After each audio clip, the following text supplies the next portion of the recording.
President Trump telling Congress he will respond to any Iranian strike against the American people or targets. In a tweet today, the president saying his media post will serve as a notification to Congress that should Iran strike, the U.S. will quickly and fully strike back, adding it may happen in a disproportionate manner.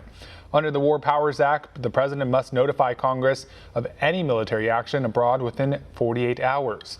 Now, meantime, Iran is vowing to retaliate over the death of the general who was the leader of the Quds Force.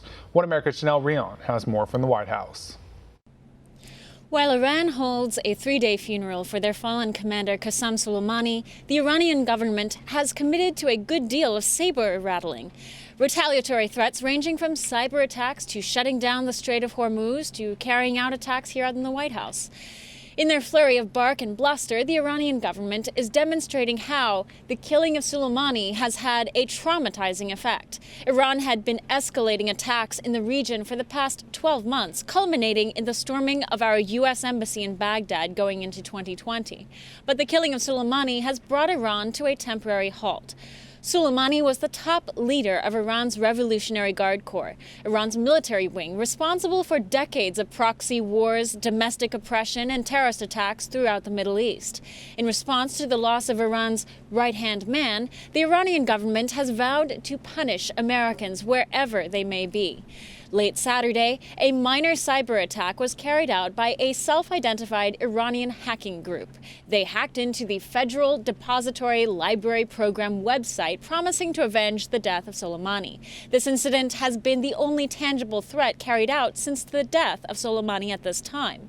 Beyond the downing of an obscure government website, Iran's threats include an Iranian commander declaring that 35 U.S. targets are within Iran's reach. Tel Aviv was also identified as a target, adding that Iran will end U.S. presence in the region.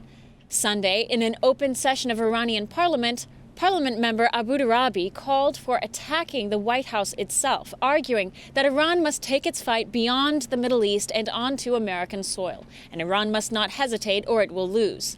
To this, President Trump and the White House has made clear the killing of Soleimani was a necessary measure. Our U.S. embassy was under attack by Iranian militias, and Soleimani was spearheading those efforts. President Trump reiterates that should the Iranians decide to further escalate the situation, the U.S. will act decisively. In a tweet, President Trump said, "They attacked us and we hit back. If they attack again, which I would strongly advise them not to do, we will hit them harder than they have ever been hit before."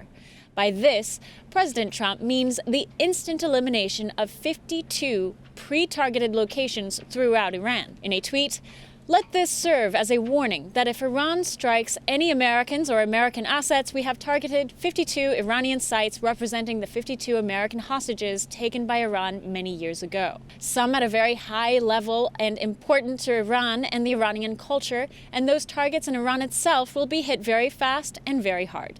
As for the reaction from U.S. allies in the region, the EU is trying to mediate the situation, but have proven unsuccessful thus far. The British Royal Navy has declared it will continue to escort UK-flagged commercial vessels throughout the Strait of Hormuz. The UK has been escorting vessels throughout the Persian Gulf ever since Iran attacked 6 civilian ships between May and June 2019. These were acts of war in and of itself. On the flip side, Iraqi Parliament Sunday voted in favor of expelling U.S. troops out of Iraq. This vote has little weight in reality, but the vote symbolically demonstrates how the pro-Iran faction of Iraq has taken the lead in Iraqi political influence at this time. Nonetheless, the Iraqi vote here carries little standing, having clearly demonstrated that the Iraqi government was incapable of protecting the U.S. embassy in Baghdad. The President of the United States was and is obligated to send troops to protect U.S. soil under threat, and the Iraqi government is obligated to comply and assist U.S. forces in doing so. In other words, the President could ostensibly send in 1 million troops to Iraq despite their vote, and so long as the U.S. embassy in Baghdad exists and is under threat, the Iraqi government must abide by any efforts the U.S. takes to protect U.S. assets in their country, regardless of their pro-Iranian parliament. Rion, One American News, the White House. Want to see more videos like this? Click on the link below and subscribe to One American News on YouTube, and call your cable provider and kindly demand that One American News is added to your lineup. Call and subscribe today.